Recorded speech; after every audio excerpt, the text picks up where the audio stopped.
जश्न भ्रष्टाचार बनाने की कोशिश आम आदमी पार्टी के नेता और आम आदमी पार्टी के कुछ मंत्री कर रहे हैं। बोए पेड़ बबूल का तो आम कहां से खाए, करे घोटाला शराब का तो आराम कहां से पाए। अतसी जी कह रही हैं अरविंद केजरीवाल एक व्यक्ति नहीं है, वो एक आइडिया है। Then I should say he is a bad idea. Arvind Kejriwal एक बैड आइडिया है।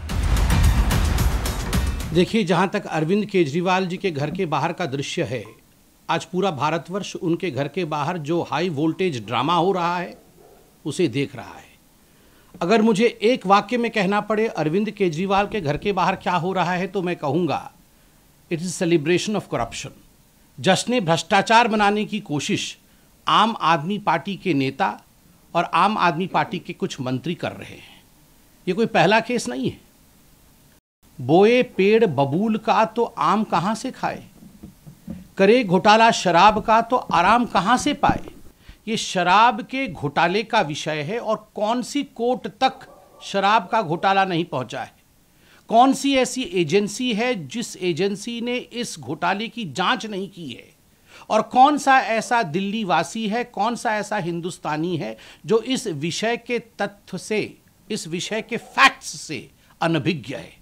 हर व्यक्ति जानता है कि प्रश्न कोई आज से पूछा नहीं जा रहा है। विगत 3 वर्षों से अरविंद केजरीवाल जी से आम आदमी पार्टी से सवाल पूछे जा रहे हैं।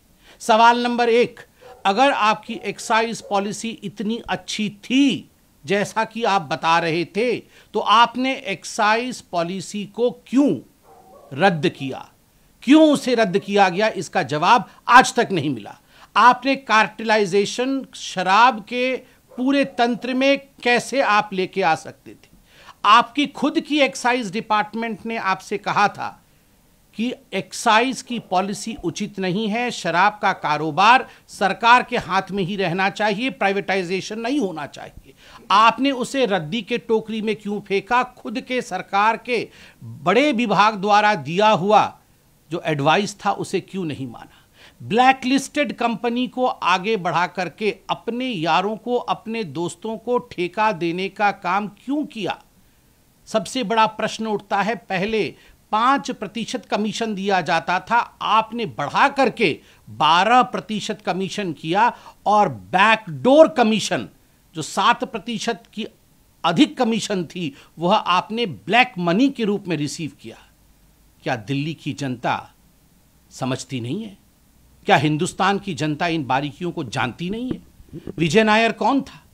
आज रिकॉर्डेड स्टेटमेंट है, स्टेटमेंट्स हैं ईडी के पास, सीबीआई के पास, उन तमाम जांच एजेंसियों के पास जिन लोगों ने कई करोड़ रुपए किकबैक के रूप में रिसीव किया, और रिसीव करके इसको कहां कहां ठिकाने लगाया, किस बैग में इन्हें लेके गया। ये सारे विषय आज पब्लिक डोमेन में है। इन सारे विषयों की जांच हुई है। 14 महीने से मनीष सिसोदिया इसी विषय में जेल की सलाखों के पीछे हैं।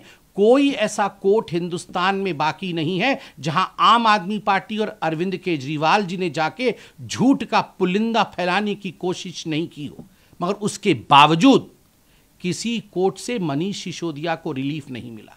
संजय सिंह बड़े बड़े भाषण दे रहे थे, जेल के अंदर हैं, आज भी उन्हें रिलीफ नहीं मिला है।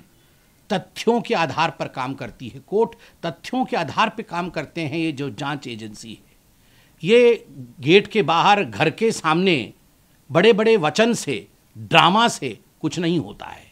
अतसी जी कह रही हैं अरविंद केजरीवाल एक व्यक्ति नहीं है, वो एक आइडिया है। Then I should say he is a bad idea. Arvind Kejriwal एक बैड आइडिया है। The idea of corruption, the idea of minting money through I would say, through an excise policy. I mean, this is unheard of. A CM who talks about education. Manish Sisodia इनके education मंत्री थे, शिक्षा मंत्री थे। आपने विश्व में कहीं सुना है शिक्षा मंत्री शराब के घोटाले से पैसा बना रहा है? जो सीएम कहता है कि हम तो चांद में भी स्कूल खोल देंगे, वो शराब के पैसे से पैसे बना करके, शराब के ठेकेदारों से, शराब के बड़े बड़े माफियों से, डॉन से पैसे की उगाही करता है और करोड़ों करोड़ रुपयों का चंदा लेता है, क्या यह विषय आज दिल्ली से छुपा नहीं? तो स्वाभाविक रूप से अगर इस प्रकार की कार्यवाही, घोटाले किए जाएंगे तो कार्यवाही होना